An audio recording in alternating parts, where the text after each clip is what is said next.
మొదటి 2 అధ్యాయాలు మనం గమనించినప్పుడు ఏం జరిగింది యోబుకి? చెప్పండి. కుమారులు చనిపోయారు, కుమార్తెలు చనిపోయారు, గాడిదలు, సేవకులు, ఎద్దులు, ఒంటెలు, అక్కడ ఏమేమి ఉన్నాయి అన్నీ చెప్పండి లిస్టు.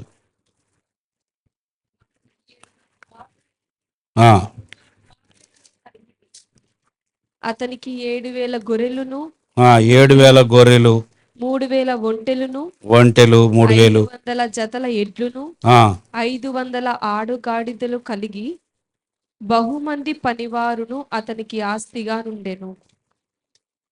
ఈయన ఆస్తి చాలా పెద్ద ఆస్తి, ఆస్తిపరుడు. యోబు ఎవరండి? ఆస్తిపరుడు. కుమారులు, కుమార్తెలు కలిగినవాడు. వీరందరికీ కీడు జరిగింది. ఆస్తి పోయింది, సంతానము పోయింది. కారణం ఎవరు చెప్పండి? యోబుకి మనసు పెట్టండి మరి కొద్ది నిమిషాలు దేవుని వాక్యం విషయంలో. యోబుకి ఇవన్నీ జరగటానికి కారకుడు ఎవరు? సాతానుడు. ఎలా చేశాడు? ఎవరిని ఉపయోగించాడు? ఎలాగ ఇవన్నీ జరిగినాయి? ఇల్లు ఎలా కూలిపోయింది? బిడ్డలందరూ విందు చేసుకుంటుంటే ఎక్కడున్నారంట వాళ్ళు? అక్కడ ప్రతిదానికి వివరణ చెప్తూ ఉంటారు కదా. చూడండి, ఆ మాట చూడండి. బిడ్డలకు ఏం జరిగింది అక్కడ? ఒక దినమున యోబు కుమారులను కుమార్తెలను తమ అన్న ఇంట, ఆగండి, ఏం చేస్తున్నారు? ఎవరింట్లో? అన్న ఇంట. ఆయన బిడ్డల్లో అందరూ కలిసి అన్న ఇంటికి వెళ్ళారంట, పెద్దవాడింటికి కదా. అన్న ఇంట భోజనము చేయుచు ద్రాక్ష రసము పానము చేయుచుండగా ఒక దూత అతని యొద్దకు వచ్చి, సుడిగాలి అరణ్య మార్గముగా వచ్చి ఆ ఇంటి 4 మూలలను కొట్టగా, అది యవనుల మీద పడినందున వారు చనిపోయిరి. ఎలా జరిగింది ఇది? ఇల్లు కూలిపోయింది. ఎలాగా? ఇల్లే కూలిపోయింది. ఆ లోపల యోబు పిల్లలందరూ ఉన్నారు, పోయారు. ఇల్లు కూల్చేసింది ఎవరో చూసారా? చదవండి. ఇంకా ఏమేం జరిగినాయి, ఎలా జరిగినాయి ఒకసారి చూడండి.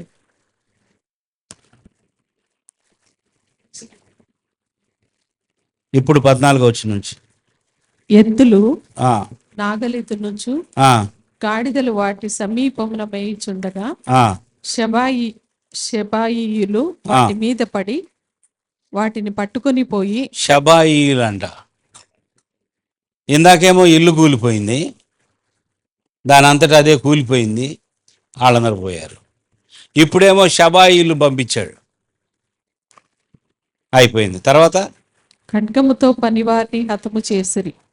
జరిగినది నీకు తెలియజేయుటకు నేనొక్కడనే తప్పించుకొని వచ్చి ఉన్నానని. అతడు ఇంకా మాటలాడుచుండగా మరి ఒకడు వచ్చి దేవుని అగ్ని ఆకాశం నుండి పడి గొర్రెలను పనివారిని రగులబెట్టి కాల్చివేసెను. దాన్ని నీకు తెలియజేయుటకు నేనొక్కడనే తప్పించుకొని వచ్చి ఉన్నానని. అతడు ఇంకా మాటలాడుచుండగా మరి ఒకడు వచ్చి కల్దీయులు 3 సమూహములుగా వచ్చి ఒంటెల మీద పడి వాటిని కొనిపోయి ఖడ్గము చేత పనివారిని చంపిరి. నీకు దాన్ని తెలియజేయుటకు నేనొక్కడనే తప్పించుకొని వచ్చి ఉన్నానని. అతడు మాట్లాడుచుండగా వేరొకడు వచ్చి నీ కుమారులను నీ కుమార్తెలను తమ అన్న ఇంట భోజనము చేయుచు ద్రాక్షరసము పానము చేయుచుండగా గొప్ప సుడిగాలి అరణ్య మార్గముగా వచ్చి ఆ ఇంటి 4 మూలను కొట్టగా అది యవనుల మీద పడినందున వారు చనిపోయిరి. దాన్ని నీకు తెలియజేయుటకు నేను ఒక్కడనే తప్పించుకొని వచ్చి ఉన్నాను. చూసారా లిస్ట్? నేనేమంటున్నానంటే, యోబు భక్తిపరుడు, న్యాయవంతుడు, నీతిమంతుడు, దేవుని యందు భయభక్తులు కలిగిన వాడు కదా. కానీ ఇలాంటి యోబుకి ఇలాంటి కీడు జరగడానికి అసలు దానికి ముందు ఏం జరిగిందంటే, యోబు యొక్క విశ్వాసము నిజమైనది కాదు ప్రభువా, యోబుకు నువ్వు ఎన్ని ఇచ్చావయ్యా, యోబు చుట్టూ నువ్వు కంచె వేసావయ్యా, ఒక్కసారి ఆ కంచె తీసివేయి ప్రభువా. ఏం తీసేయాలి? ఆ కంచె ఒక్కసారి తీసివే.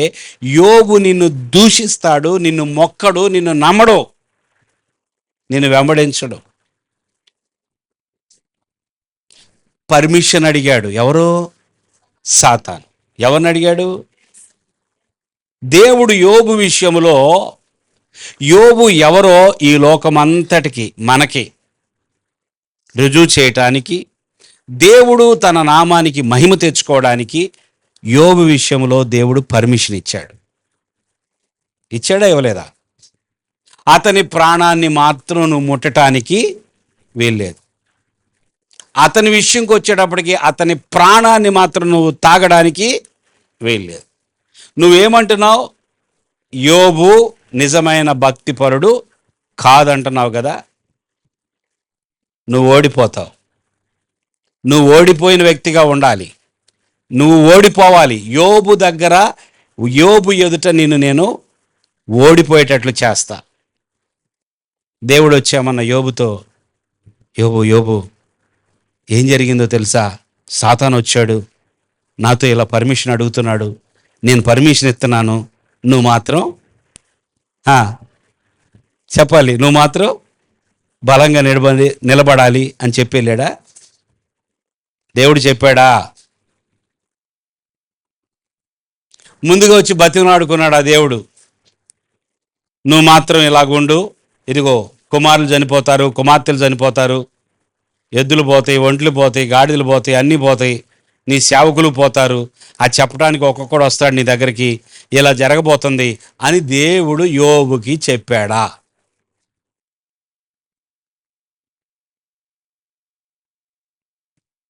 చెప్పలేదు. ఇలాంటి ఒక రోజు వస్తుందని యోబు ఎప్పుడైనా కల్లోనైనా ఊహించాడా? ఊహించలేదు.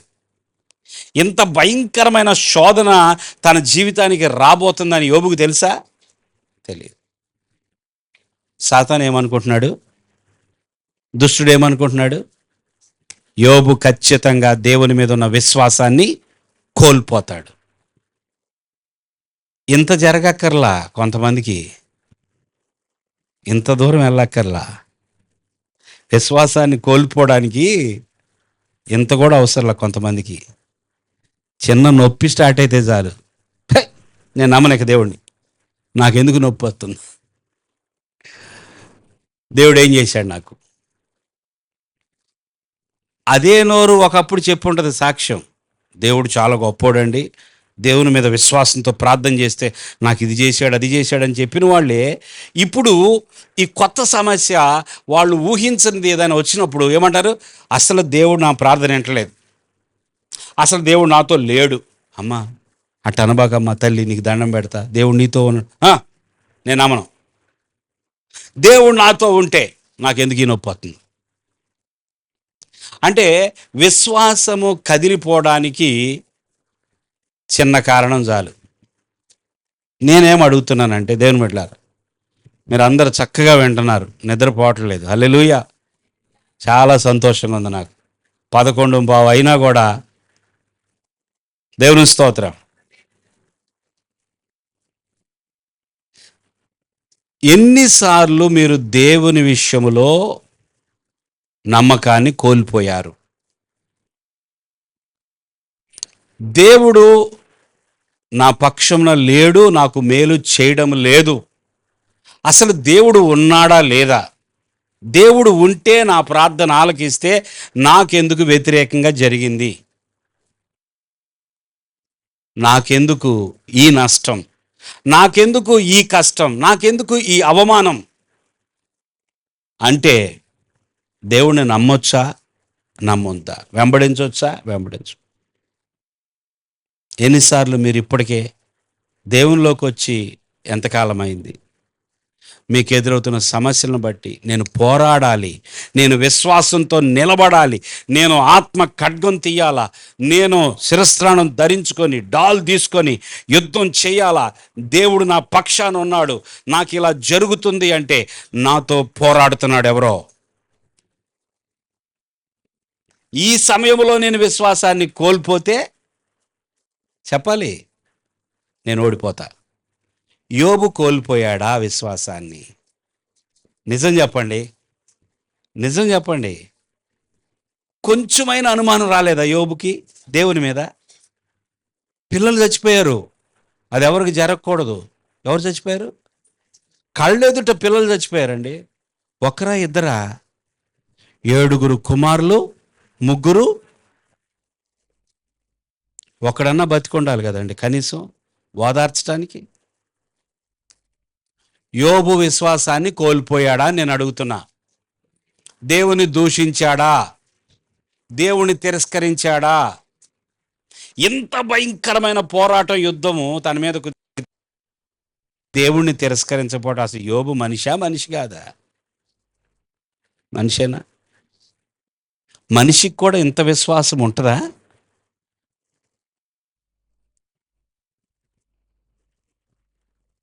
ఎక్కడున్నాం మనం ఒకసారి ఆలోచించండి. నేను ఏదో ఒక విషయం నాకు వ్యతిరేకంగా జరిగితే చ అనుకుంటున్నా. నేను ఎందుకు ఇలా జరిగింది, అసలు ఇది ఎందుకు ఇలా జరిగిందని నిన్నంతా బాధపడుతున్నా ఏదో ఒక సంగతి గురించి. బాధపడ్డాను కానీ దేవుని మాత్రం స్తుతించా, కొంచెం నేర్చుకొని.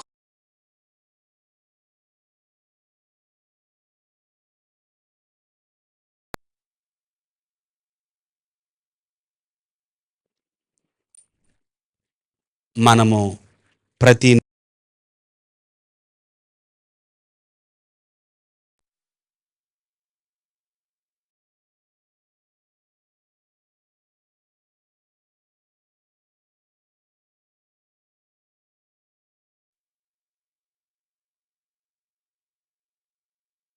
షుగర్ లెవెల్స్ ఏమైంది పడేది.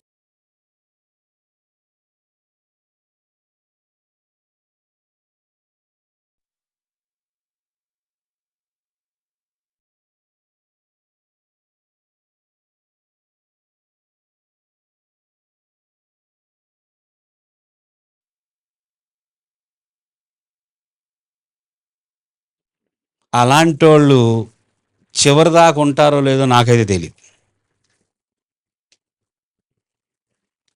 దేవుని యొక్క రక్షణ మార్గంలో వారు చివరిదాకా ఉండి ఆ ప్రభువుని చేరుకొని ఆ నిత్య జీవాన్ని అనుభవిస్తూ రేపొద్దున ఆనందిస్తారో లేదో నాకు తెలియదు. యోబు మాత్రం దేవుని స్తుతించడం ప్రారంభించాడు. సింపుల్గా ఒక మాట అన్నాడు, యెహోవా ఇచ్చెను, యెహోవాయే తీసుకొని పోయి. ఎందుకన్నాడు తెలుసా? దేవుని యొక్క ఆజ్ఞ లేకుండా ఏ శత్రువు కూడా తన యొద్ద నుండి ఏమీ తీసేయలేడని తెలుసు.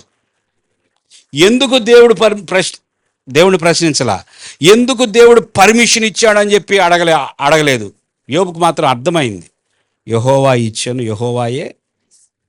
ఆయన పర్మిషన్ ఇచ్చాడు గనుక సాతానుడు వచ్చి అంత కీడు చేశాడు గనుక దేవుడే తీసేశాడు. పోనీ నేనేమన్నా వస్తా 7 కుమారుల్ని 3 కుమార్తెలను తీసుకొని వచ్చాను ఆ భూమి మీదకి? చెప్పాలండి. యోబు ఈ భూమి మీదకి వచ్చేటప్పుడు ఒక 7 కుమారులు 3 కుమార్తెల్ని, ఈ భూమి మీదకి వచ్చేటప్పుడు భార్యను తీసుకొని, ఈ భూమి మీదకి వచ్చేటప్పుడు ఒంటెళ్ళారా రండి, గాడిదెళ్ళారా రండి అని చెప్పి అటన్నిటి తీసుకొని వచ్చాడా? దిగంబరిగా ఎలా వచ్చాను, మళ్ళా ఎలా వెళ్తాను? దేవుడు నా దేవుడు, నా దేవుడు నా దేవుడే. ఆమేన్.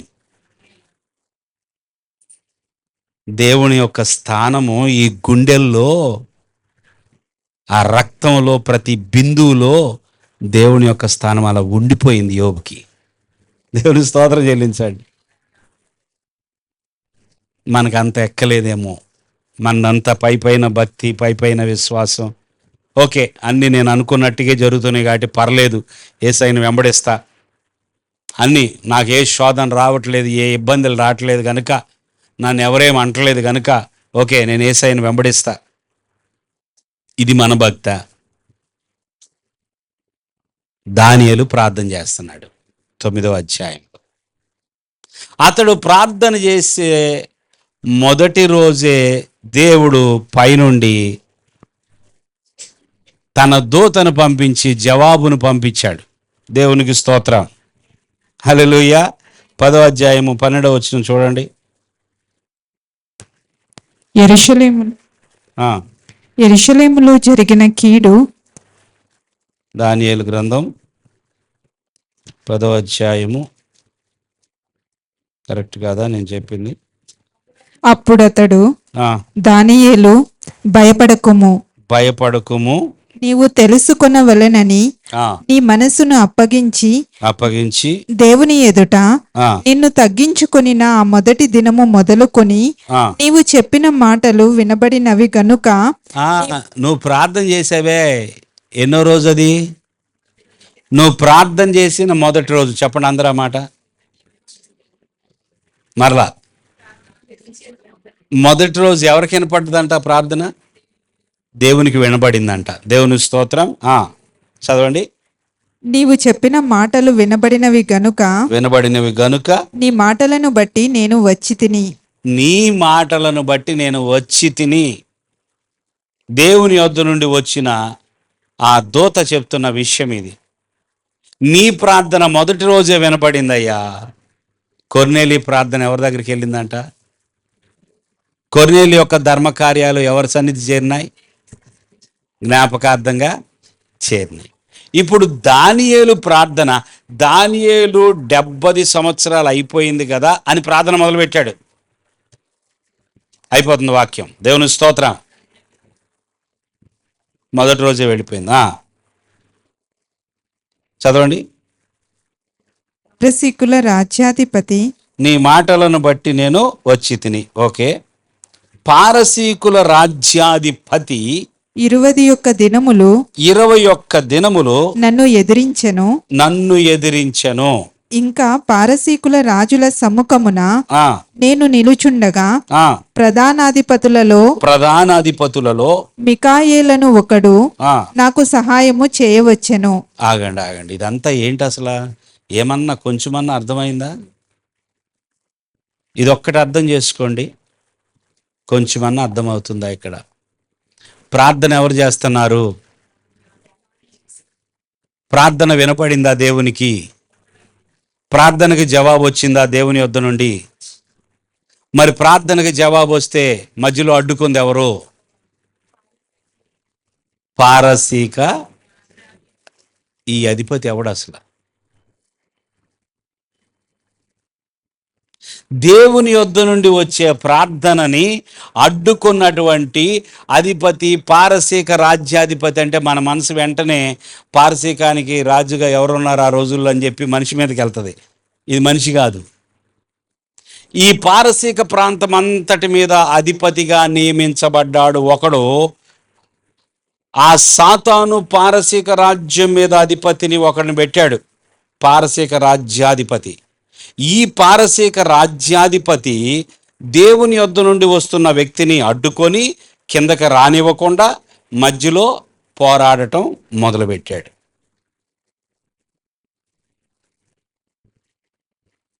దర్శిపేట వాళ్ళు చెయ్యొత్తండి, దర్శిపేట వాళ్ళు,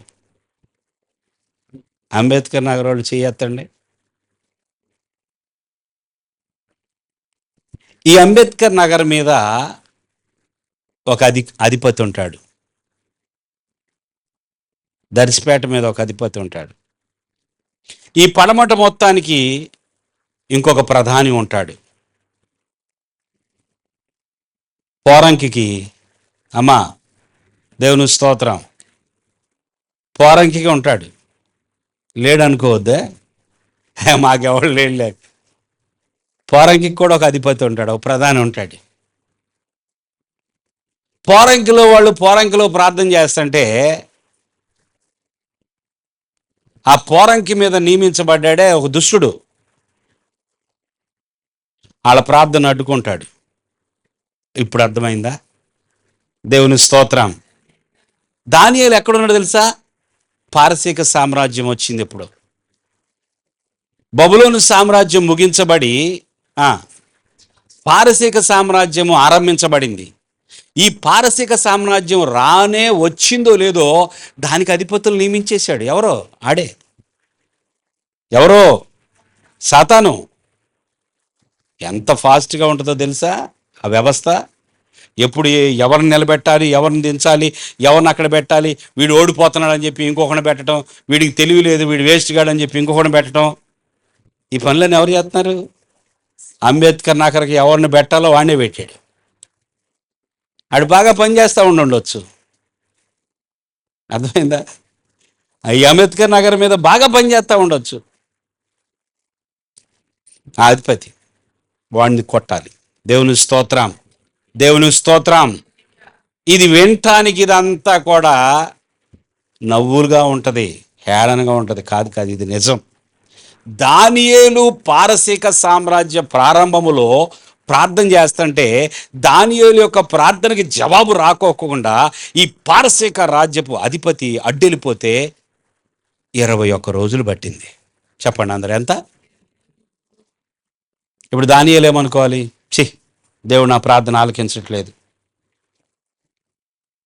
దేవుడికి నా ప్రార్థన వినబడలేదు అనుకుంటా. నేను ఎంత నమ్మకస్తుడిని, అసలు నేను దేవుని కొరకు అసలు ఎంత నిలబడ్డాను, నేను ఇంత ప్రార్థన చేస్తున్నాను, 70 ఏళ్ల పైగా ప్రార్థన చేస్తున్నాను, అయినా దేవుడు నాకు జవాబు పంపించట్లేదు. 1, 2, 21 రోజులు. ఏమైందంటే ఈ పారసీకపు రాజ్యపు అధిపతి, ఆ దుష్ట సంబంధమైన అధిపతి, ఈ యొక్క దూత ఇద్దరు పోరాడుతున్నారు. ఈ లోపు దేవుని యొద్ద నుండి ఎవరు వచ్చారు? మళ్ళా మిఖాయేలు అనే దూత రావడం జరిగింది.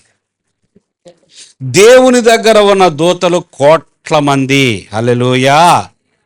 అపవాదిని వెంబడించే దూతలు కూడా కోట్ల మందే. దేవుని రాజ్యం వెలుగు రాజ్యం, అపవాది రాజ్యం చీకటి రాజ్యం. దేవుని రాజ్యానికి ఎలాగ ఒక ర్యాంకింగ్ ఉంటుందో చీకటి రాజ్యంలో కూడా ఏముంది? ర్యాంకింగ్ ఉంది. ఈ యొక్క చీకటి రాజ్య సంబంధులు దేవుని రాజ్య కార్యకలాపాలకు అడ్డుపడినప్పుడు వెలుగు రాజ్యం వాళ్ళు వచ్చేస్తారు. దేవుని స్తోత్రం, దేవునికి స్తోత్రం. కార్యం జరిగింది. మిఖాయేలు ఎప్పుడైతే వచ్చాడో యుద్ధానికి ముగింపు జరిగింది. హల్లెలూయా. మిఖాయేలుకి మరొక పేరేంటో తెలుసా? Fighting Angel. యుద్ధం చేస్తాడు, గెలుస్తాడు. హల్లెలూయా. దేవుని దగ్గర ఉన్న దూతల్లో యుద్ధం చేసే వ్యక్తి ఎవరయ్యా అంటే మిఖాయేలు. చెప్పండి. ఈ మిఖాయేలు ఎప్పుడైతే వచ్చాడో ఈ పారసీక రాజ్యాధిపతి ఏమయ్యాడు?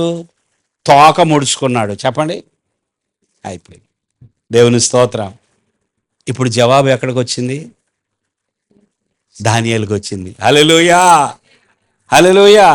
దానియేలు ప్రార్థనకి జవాబు వచ్చిందా రాలేదా? 70 ఏళ్ల ముగింపు అయిపోయింది.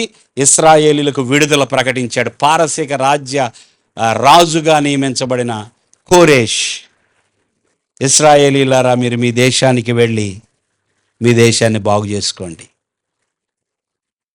ఈ కోరేషు ఇలా చెప్తాడని యెషయా ప్రవక్త ముందే, ఈ కోరేషు ఇలా చెప్పటానికి ముందు అసలు ఈ జవాబు రాకోకుండా మధ్యాకాశంలోనే ఒక ఫైటింగ్ జరిగింది.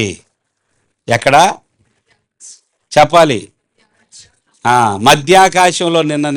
నేను కూడా మధ్యాకాశంలో చూసి కొన్ని విషయాలు చూస్తున్నప్పుడు కొంచెం భయం అనిపిస్తే, నా దూతలు ఇక్కడ ఉన్నారు. దేవునికి స్తోత్రం. నా ప్రభు నాతో ఉన్నాడు. నేను ప్రభు దూతలతో కలిసి వెళ్తున్నా. హల్లెలూయా. మధ్యాకాశంలో ఫైటింగ్ జరుగుతుంది. దురాత్మలన్నీ ఎక్కడ ఉంటాయి తెలుసా? ఆకాశ మండలం, మధ్యాకాశం కింద. ఇంకా చెప్పాలంటే నిజమైన మధ్యాకాశానికి కొంచెం కింద దురాత్మల సమూహం ఉంటుంది. అంటే ఒక విధంగా చెప్పాలంటే ఈ ఫ్లైట్లన్నీ తిరుగుతున్నాయి చూసారా? ఎక్కడ తిరుగుతున్నాయి? మళ్ళీ లేనిపోయింది ఫ్లైట్ ఎక్కవండి, మేము జన్మలో ఎక్కబడినాను. భూమి మీద కూడా ఉన్నాయి. అటు స్థావరం ఎక్కడ? మధ్యాకాశంలో. అవి ఏమైనా చేస్తాయి అక్కడ. అర్థమైందా? ఏమైనా చేయగలరు. కానీ మన పక్షంన మనతో మన కొరకు పోరాడటానికి దేవుడు తన దూతలను పెట్టాడు. హల్లెలూయా, హల్లెలూయా. నువ్వు భూమి మీద వెళ్తున్నా, అవి భూమి మీద ఆల్రెడీ పనిచేస్తున్నాయి, అధికారులు ఉన్నారని చెప్పానా? నీళ్ళలో వెళ్తే నీళ్ళల్లో కూడా ఉంటాయి. మీరు ఏ నదిలో వెళ్తున్నారో, ఏ సముద్రంలో వెళ్తారో, మీరు ఎక్కిన వాడేదో ఎటు వెళ్తుందో అక్కడ కూడా ఉంటాయి. ఆ ఏరియాని కంట్రోల్ చేసేకి. కొంతమంది అంటారు కదా, ఈ ఏరియా మంచిది కాదంటారు. ఏంటి దాని అర్థం? ఇది యాక్సిడెంట్ జోన్ అని పెడతారు. ఏంటంట? ఎలాగైంది అది యాక్సిడెంట్ జోను? ఎప్పుడు చూసినా అక్కడే జరుగుతాయి ప్రమాదాలన్నీ. అక్కడే గుద్దుకుంటాయి బస్సులు, లారీలు, అక్కడే గుద్దుకుంటాయి కార్లు. ఇదేంటి? ఆ ఏరియాకి అధిపతిగా ఉన్నాడే దుష్టుడు నియమించాడు. వాడు బలంగా పనిచేస్తున్నాడు, కరెక్ట్గా రాణిస్తాడు.